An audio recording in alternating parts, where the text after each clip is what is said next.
kill them while they're sleeping. The baby and you will win the prize. The next game won't be played if only 2 players remain. That means according to the rules, the games will have to be over.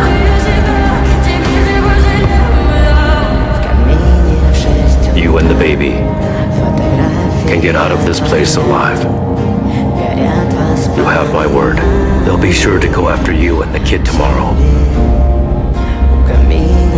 So just kill them tonight. You'll be safe. That's the wisest course of action. Player 456.